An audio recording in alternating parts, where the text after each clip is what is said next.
కాంగ్రెస్ నిర్లక్ష్యంతో కరీంనగర్లో అభివృద్ధి కుంటుపడిందని మాజీ మంత్రి ఎమ్మెల్యే గంగుల కమలాకర్ అన్నారు. పలు ప్రాంతాలలో చేపట్టిన అభివృద్ధి పనులకు మేయర్ సునీల్ రావుతో కలిసి శంకుస్థాపన చేశారు. ఫార్ములా ఈ రేసులో కేటీఆర్ కడిగిన ముత్యంలాగా బయటకు వస్తారని వెల్లడించారు. కరీంనగర్లోని 12, 16వ డివిజన్లలో పలు అభివృద్ధి పనులను మేయర్ సునీల్ రావుతో కలిసి శంకుస్థాపన చేశారు. మొదటగా 12వ డివిజన్ వెంకటేశ్వర కాలనీలో నూతనంగా ఏర్పాటు చేసిన కమాన్ను ప్రారంభించారు. అనంతరం 27 లక్షల రూపాయలతో సీసీ రోడ్డు, డ్రైనేజీ నిర్మాణానికి కార్పొరేటర్ తోట రాములతో కలిసి భూమి పూజ చేశారు. డివిజన్కు విచ్చేసిన ఎమ్మెల్యేకు డివిజన్ వాసులు ఘన స్వాగతం పలికారు. డప్పు చప్పుల మధ్య పువ్వులు చల్లుతూ ఆహ్వానించారు. పుష్పగుచ్చాలు అందించి శాల్వాలతో సత్కరించారు. తదనంతరం 16వ డివిజన్లోని పద్మానగర్ జంక్షన్ వద్ద నూతనంగా ఏర్పాటు చేయనున్న ఐలాండ్ నిర్మాణ పనులకు శంకుస్థాపన చేశారు.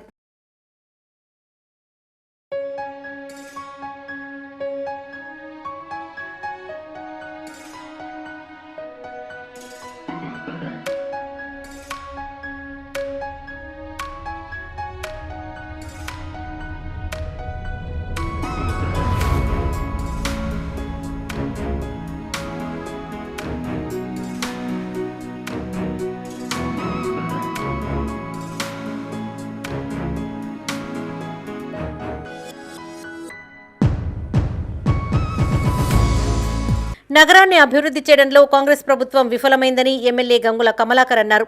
కాంగ్రెస్ ప్రభుత్వం అధికారంలోకి రాగానే సీఎం అష్యూరెన్స్ నిధులను నిలిపివేసిందని చెప్పారు. తద్వారా కరీంనగర్లో అభివృద్ధి కుంటుపడిందని ఆవేదన వ్యక్తం చేశారు.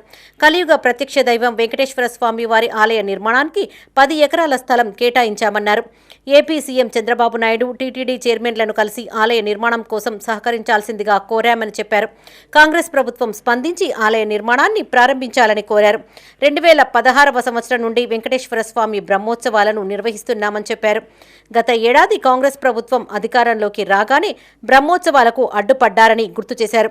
ఇట్టి ఉత్సవాలు ఏ విధంగా జరిపించారో ప్రజలకు తెలుసని ఎద్దేవా చేశారు. ఫిబ్రవరి మాసంలో బ్రహ్మోత్సవాలు నిర్వహించాల్సి ఉండగా ఇప్పటి వరకు ఎలాంటి కార్యాచరణ చేపట్టకపోవడం శోచనీయమన్నారు. కరీంనగర్ ప్రజలపై రాజకీయ కక్ష సాధించకుండా అభివృద్ధి చేపట్టాలని సూచించారు. గతంలో కలోత్సవాలు, సినిమా విజయోత్సవాలు చేపట్టామని వాటిని సైతం నిలిపివేశారని ఆవేదన వ్యక్తం చేశారు. కేవలం రాజకీయంగా కక్ష సాధింపుతో ప్రభుత్వం కేటీఆర్ పైన కేసు నమోదు చేసిందన్నారు. అధికారం, అంగబలంతో బీఆర్ఎస్ పార్టీ నాయకులపై కేసులు నమోదు చేస్తున్నారని చెప్పారు. ప్రభుత్వం తమపై ఎన్ని కేసులు పెట్టినా భయపడే ప్రసక్తి లేదని తెలిపారు. న్యాయస్థానాలపై తమకు అపారమైన నమ్మకం ఉందని, ఈ ఫార్ములా కేసులో కేటీఆర్ కడిగిన ముత్యంలాగా బయటకు వస్తారని చెప్పారు. ఈ ఫార్ములా రేస్ ద్వారా తెలంగాణ బ్రాండ్ ఇమేజ్ని పెంచే విధంగా కేటీఆర్ కృషి చేశారని గుర్తు చేశారు. ప్రభుత్వం ఎన్ని కేసులు పెట్టినా ప్రజల కోసం కొట్లాడడానికైనా, జైల్లోకి వెళ్లడానికైనా సిద్ధమేనని తెలిపారు. బీజేపీ, కాంగ్రెస్ పార్టీలు రెండూ కలిసి బీఆర్ఎస్ పార్టీని నిర్వీర్యం చేసేందుకు కుట్ర పన్నుతున్నాయని ఆరోపించారు. ఈ కార్యక్రమంలో ఎమ్మెల్యే గంగులతో పాటు నగర మేయర్ సునీల్ రావు, నగర బీఆర్ఎస్ పార్టీ అధ్యక్షులు చల్లా హరిశంకర్, కార్పొరేటర్లు తోట రాములు, బోనాల శ్రీకాంత్, నాంపల్లి శ్రీనివాస్, దెండిగాల మహేష్, కొత్తపల్లి మాజీ వైస్ ఎంపీపీ తిరుపతి నాయక్, బీఆర్ఎస్ నాయకులు తదితరులు పాల్గొన్నారు.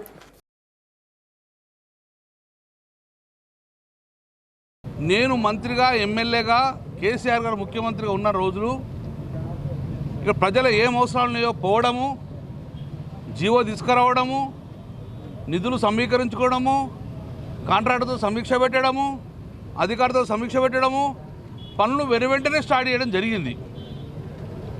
నిరంతరం ప్రక్రియ. సంవత్సరానికి 100 కోట్లు సీఎం అసిస్టెన్స్, మొత్తం 350 కోట్లు సీఎం అసిస్టెన్స్తో పాటు special development fund, smart city నిధులు, ఇట్లా వేలాది కోట్ల రూపాయలు తీసుకొచ్చి నగరం యొక్క అభివృద్ధిని గొప్పగా చేసుకున్నాం.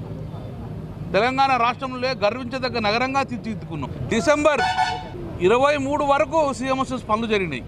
కాంట్రాక్టర్ నిధులు వచ్చినాయి, తీసుకొచ్చుకున్నాం, అద్భుతంగా పనిచేసిండ్రు. డిసెంబర్లో ఎన్నికలు జరిగినాయి. ఆ రోజు నుంచి ఈ రోజు వరకు కూడా సీఎంఎస్ఎస్ పనులు బంద్ చేసిండ్రు.